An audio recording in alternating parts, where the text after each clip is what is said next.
here with Coach Brian Cope of the Lake Belton Broncos. How you doing today, Coach? Man, I'm doing great, Tony. Man, we're just rocking and rolling with the spring seasons and driving around everywhere to go support our kids. And man, we're just having an exciting year in year two as a Bronco. Now, one of the things we're trying to do with these interviews is kind of demonstrate the life of a coach as far as, almost the nomadic nature sometimes of being a coach, that you move around a lot, especially as assistant coach. So if you don't mind, take us through your coaching history from your first assistant job to where you are now. Sure. So I was a wide receiver coach for 4 years at Spring High School in Houston. I was fortunate enough to have the opportunity to work for my dad, who was the offensive coordinator there, along with Sonny Karras, who was a longtime head coach. I then went to Cy Woods High School and coached with David Jones, who's at Kerrville Tivy now. I was there for 1 year as the cornerbacks and special teams coordinator. Then I had a great opportunity to work with David Raffield at A&M Consolidated. I was the offensive coordinator there for 6 years. And then I went to Belton High for 3 years. I was the offensive coordinator along with being the assistant athletic director under Sam Skidmore and then Michael Morgan as the AD. And then got an opportunity of a lifetime to open up Lake Belton High School and haven't looked back since, and feel very, very blessed to have an unbelievable group of kids and along with a great coaching staff as well. Now, talking about that coaching staff, one of your roles as the coach in charge of the program there, not just football, but the campus programs, is coaching the coaches, preparing the coaches for whatever is going to come next for them in their career. So talk a little bit about that role from both sides, the mentoring you received and the mentoring that you get. A lot of stuff that we do right now in Lake Belton football is things that I learned under David Jones at Cy Woods, along with David Raffield at A&M Consolidated and Coach Skidmore at Belton. Just different things that we've created and kind of brought to our program to take the best ideas and put them all together. So we're very, very fortunate to work with some really good men that way. When it comes to mentoring other head coaches, we've created here in BISD a head coach's checklist that has a preseason, in-season, after-season type duties to try to go through to make sure and help coaches understand what they are trying to get done in each phase of their season, to go along with make sure that they understand the leadership it takes to be great. All right. Now, you went to college at Trinity University in San Antonio. How did you go from majoring in accounting and business administration to being a sports coach? Well, my dad's a longtime football coach in Houston. He was a head coach at the beginning of his career and at the end of his career. And always viewed him as a great role model. My mother was a business teacher in Houston for a long time as well. And so when I got out of college, I tried some other avenues, sales jobs and things like that. It just wasn't my passion.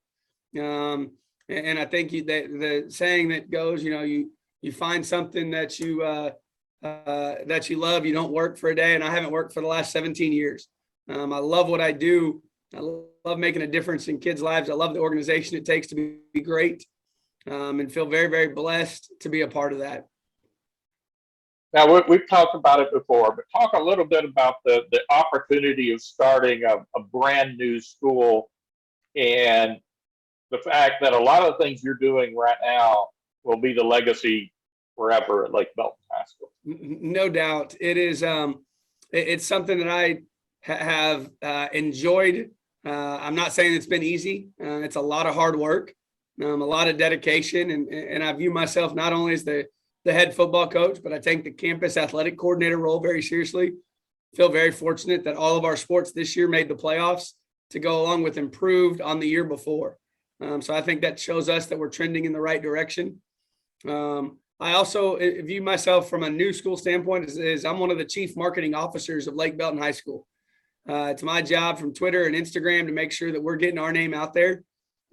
We've had some big name colleges come through our place already this spring, which I think has been vital to try to get we've got some great young men playing football here and to try to get their name out and publicized as much as possible.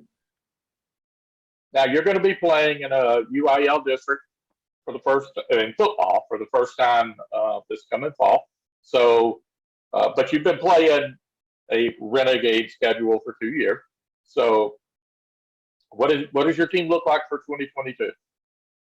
Well, we return every starter, if that makes you feel better. Actually, more than 22 when you really add it up. I think, man, our kids, they didn't worry about not being in the district. Our coaching staff didn't worry about not being in the district. We're going to show up and go to work, find a way to be 1 degree more. And it's been a really good thing that way. Our kids are looking forward to the challenge. We've had a really, really good offseason so far. And our top kids are hungry to prove. A lot of people are saying, oh, your schedule was easy and this and that. I mean, playing varsity without seniors isn't easy. I'm going to tell you that right now. And now we have that senior class. That's a great group of young men that have been there with us since day one.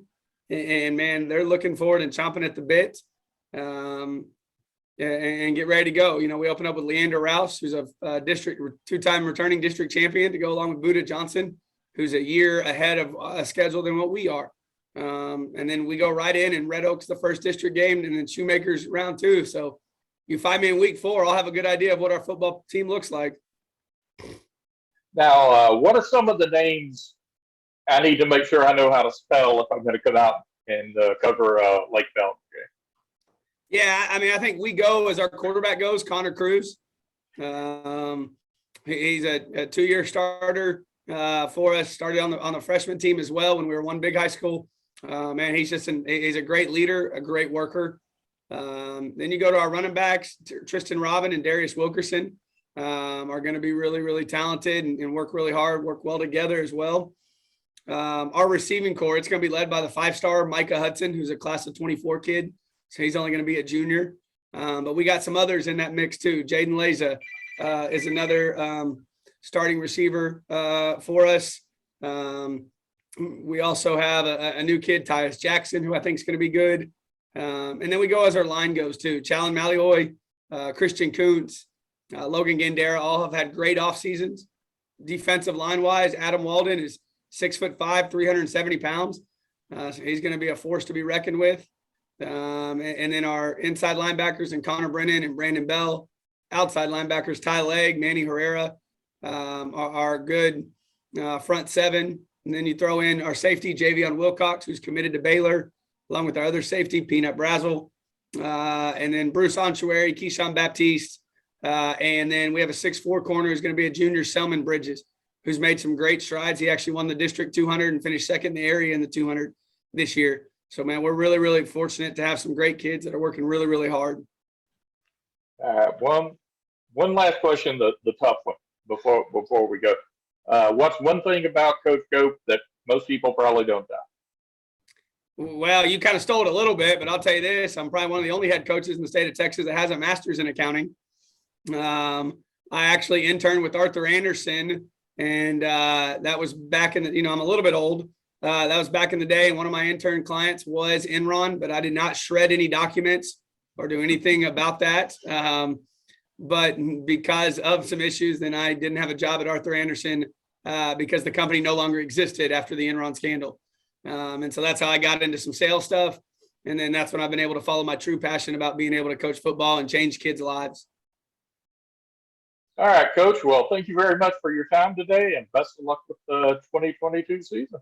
No problem. Thank you, Tony, and thank you for all that you do for Lake Belton Athletics and for athletics all in general.